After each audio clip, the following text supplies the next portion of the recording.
Professor Weasley asked me to, get something from that book. May I have it? Did she now? I'll give you this book if you humour me by answering a few questions from my quiz. Quiz? Some people call bits of knowledge trivia. I would argue that no knowledge is trivial. Hence, I have created a small quiz, just for fun, focusing mainly on the lore of the wizarding world.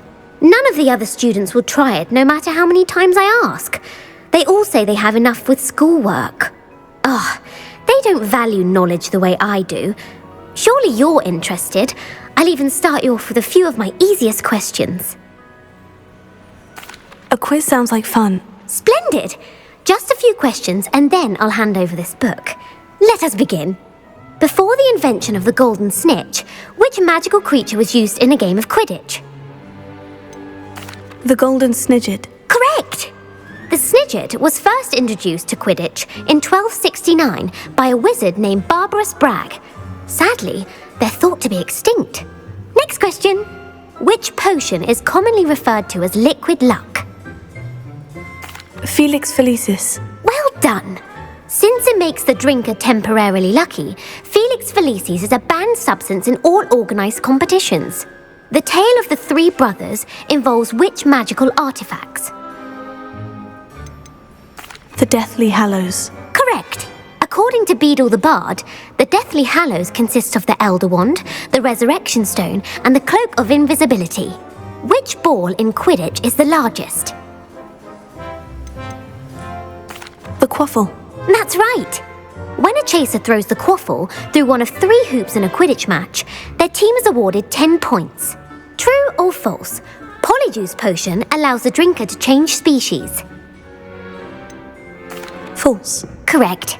While Polyjuice Potion can be used to change things such as age or race, it cannot be used to change species. Well, I suppose this has gone on long enough. I'll put the book back on the pedestal now.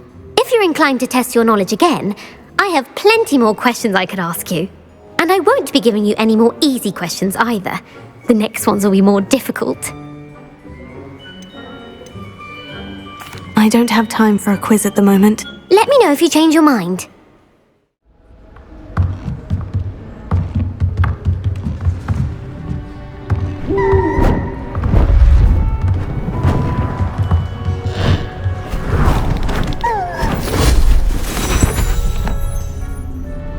Settle down, settle down. Transfiguration, as you may be weary of hearing me say, is an exact science that can take a lifetime to master. But we needn't be daunted. Almost anything can be transformed if you can just perceive the potential within it. As I see in all of you, tremendous witches and wizards, every one of you. Or it could just be my eyesight.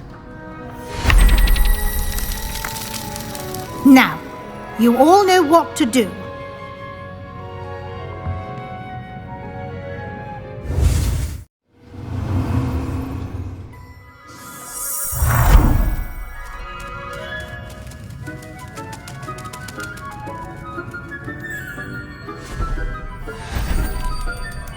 Beautifully done. You wanted to discuss my progress so far this term, Professor. I did. You seem to have had no trouble in getting up to speed, and frankly, excelling in your schoolwork this year. Thank you, Professor. The extra assignments have been helpful. As I suspected they would be. Now it seems you've been making good use of the opportunities presented by your field guide. Of course, the guide isn't the only measure of success. I've heard that you were able to grow a venomous tentacula. Growing such a magical plant is an accomplishment of which you can be quite proud. Thank you, Professor. I will say I'm especially impressed with all you've accomplished in light of the rumours of your extracurricular activities. Was your visit to an ex-aura in Upper Hogsfield connected in any way to Professor Fig? I can't begin to imagine what that was about. Professor Fig has encouraged me to explore when I can, in an effort to complete my field guide. I see. I admire your penchant for learning, but do remember that your classwork and field guide are designed to educate you thoroughly. It'll be the end of the year in no time, and you'll want to be well prepared for your OWLs. I'll provide a final assessment at that time to ensure that you're ready for your exams. Until then, well done. You are dismissed. Highwing's fine. I'm keeping an eye on her. She's safe, Poppy, I promise. Good. Whatever the poachers are up to, I want Highwing far from it. You said you had news about the poachers, and that some of it had to do with me. It did. I overheard them talking in the Hogshead, and did you know that they have orders from Victor Rookwood to capture you on sight? Does this have anything to do with Rookwood and Harlow coming for you in the Three Broomsticks after the troll attack? It does, somewhat. But at the moment, I'm more concerned about what else you heard the poachers are up to. Fair enough. But I hope you'll let me know if I can be of help, especially after what you did for Highwing. Does the name Horntail Hall mean anything to you? I'm afraid not. Why? What is it? The poachers' best kept secret, apparently. The name came up twice, but they never went into detail. I also overheard one of them bragging about all the gold they're making, at the expense of innocent creatures, undoubtedly. The poachers spoke of this area, and I thought if we searched around a bit, it might give us clues as to what they're doing. If you ever meet my gran, this trip never happened.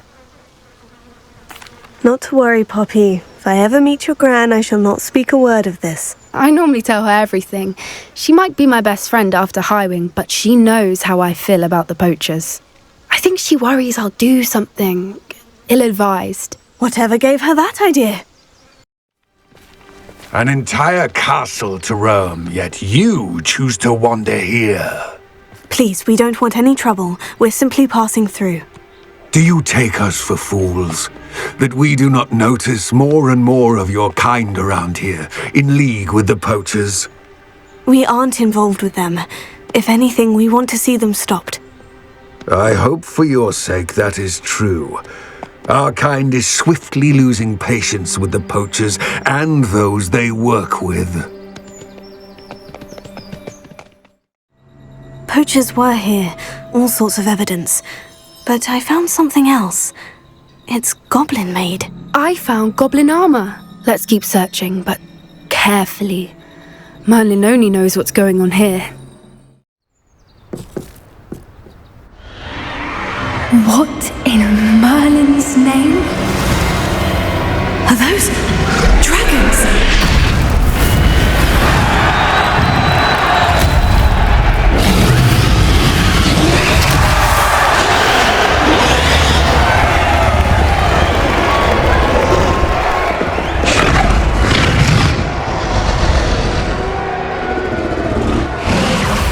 It's a dragon fighting ring. This is Horntail Hall. The name makes sense now. And the secrecy. No wonder the poachers were in Hogsmeade so much. Likely taking bets and spreading the word, given how crowded it is here. How could they possibly enjoy this? The centaurs have every right to be disgusted with wizardkind. There must be more dragons here. The poachers are far too greedy to run a fighting ring with only 2 dragons. We should take advantage of most eyes being in the fight and look around. But be discreet. You especially can't afford to be spotted.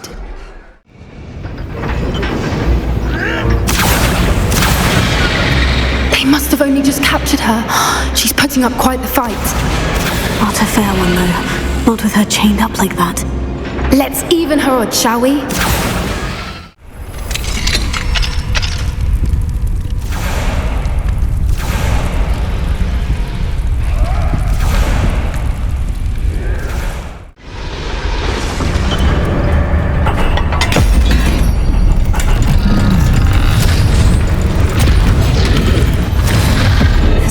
Been a bad idea.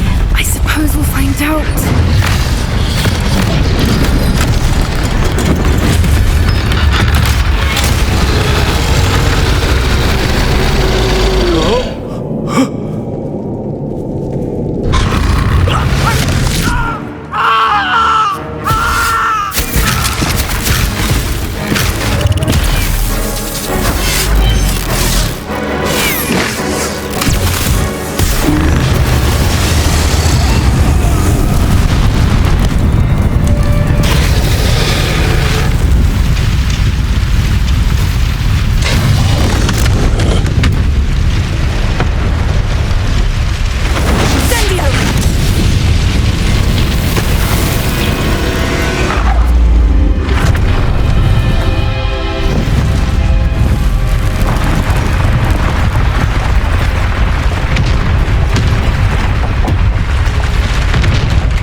was Hebridean black. I'm guessing the egg we have belongs to that dragon. I don't think she knew they had her egg. She wouldn't have left without it. What now? She didn't exactly leave us a calling card. I don't know. Nothing about this day was expected. Not the goblins, and definitely not the fighting ring. The last thing I planned on was a dragon egg. And the poachers saw us, which cannot be good.